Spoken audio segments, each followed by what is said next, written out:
I found that many of the people that were also in service had true character. And it's surprising the way that politics always gets a bad rap and the people in it always get a bad rap.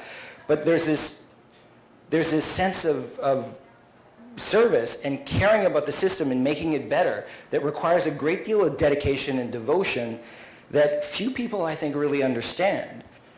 And if, as a group, we're sort of struggling at that base level of housing, and we're not opening up our doors enough to one another to build better solutions, right? If we're in this sort of crisis state, as a group, we're not building community. And I don't think that's going to happen by all of us agreeing on every single point of politics. I think it's going to be by a diverse group of people getting together and working on solutions. So I hope and I look forward to working together with you on many of these such efforts so that we can bring a diverse group to the table and hopefully build some solutions together. Thank you. And I want to start by saying I just finished a book about Aristotle's idea of practical wisdom in politics. And one of the things that Aristotle ends his book on the politics with is a lament about why it is that politicians who have this extraordinary knowledge and experience spend so little time trying to pass that on to the next generation of leaders. And I think that what you're doing refutes that. It's exemplary. Thank you so much for all that you do to encourage people to run and to encourage people to get engaged in a spirit of what we refer to in our school as cross-partisanship. Because we've also taken on this idea that it's a bit of a puzzle that if you think about it, if you want to be a doctor or a teacher or a nurse or a lawyer or a firefighter or an entrepreneur, we have schools for all of those things, and we don't have a school for politics. Why is it that the people who run the biggest and most complex organizations in our society, that manage the biggest budgets,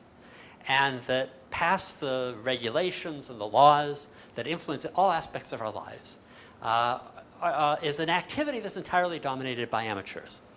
And of course, part of the answer to that is you learn by doing, right? You learn through practice and through experience. And that is something that is very hard to teach. And they're asking politicians how they got into politics, what made them run. And a common answer to that question is, I had no thought of running, and somebody came along and said, hey, there's a nomination race open, and I think you'd be great. And it was just that suggestion, the power of the suggestion. Somebody, thought, and we're hearing a bit of that here, right? This is a city where you have diversity, where you have people who have immigrants. You gotta have that experience reflected in at the table, making decisions for the city. Not because of power grab, not because that you want to do the things that immigrants need, but able to contribute. So I think it's extremely important that you have some clear idea, if you're going to get into politics, what it is you want to do. But probably more important, you need to know who you are, because you need to know what your core is. Otherwise, you're going to blow in the wind. And because there are all kinds of things. I mean, you may run for one particular issue. There are all kinds of just ordinary housekeeping things that you have to master as well.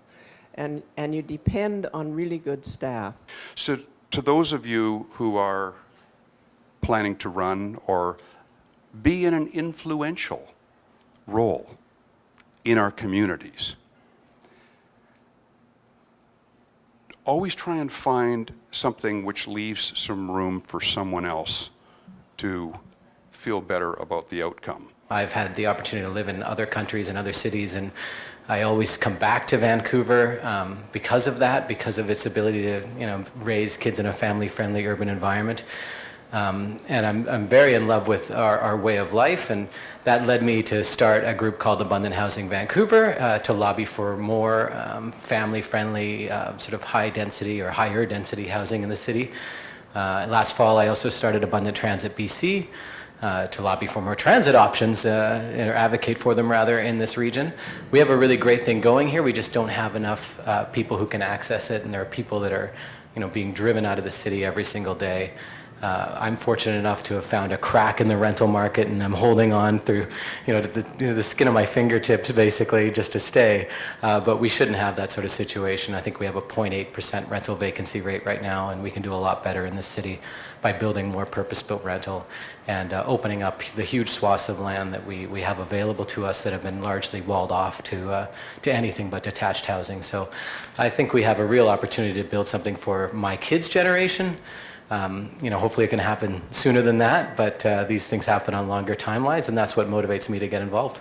I'm sure my fellow candidates can relate to me about the difficulty of the decision to run in this such a uncertain political landscape, but I feel the strong calling to contribute my skill set to the challenges, towards the challenges we face as a city, with the incredibly diverse demographic.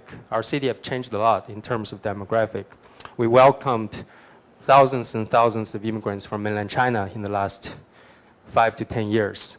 And I don't feel our city is fully understands what that entails and how would that impact us as a community, and how can we better integrate and better welcome and better include them as a meaningful member of our societies. And I think it's very important for us to make sure that we use those leaders who've been around, those who are leaving public life, to be able to tap into their expertise and to perhaps mentor and to work with some of those new leaders as they're coming in. So I know myself, I've been in the background, and if I'm lucky enough to get elected in the fall, I know I'm going to tap on people like Tung Chan and others who've been in public life. It's absolutely critical, if we're going to build our city and build our region in the place we want it to be in the next 20, 30 years, that we use that talent. So definitely, and can I please also say, as a woman, as someone that has spent the past few months in my community seeking guidance and input, and probably in the back of my mind seeking permission to run, because I've felt what gives me the right to put my name in the ring.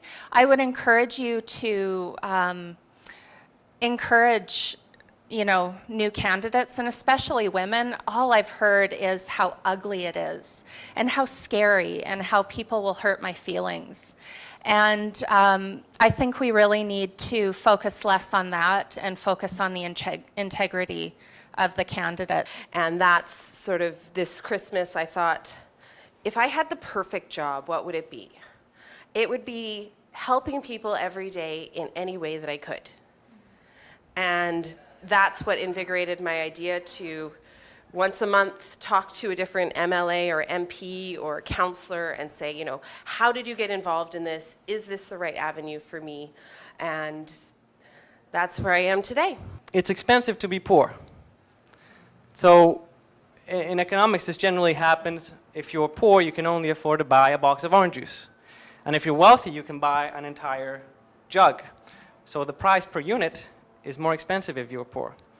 And it seems to happen a lot in housing. So on average, the average Vancouverite spends about 30% of his income on rent. But the lower his income is, the higher the percentage. If you earn less than $30,000 a year, you end up paying about 40 or 45%. And if you earn over $200,000 a year, it goes down to 20%. And I wonder if there are options to listen to the market that is telling us to increase the supply, and doing what we can to make the government work for everybody, for the middle class.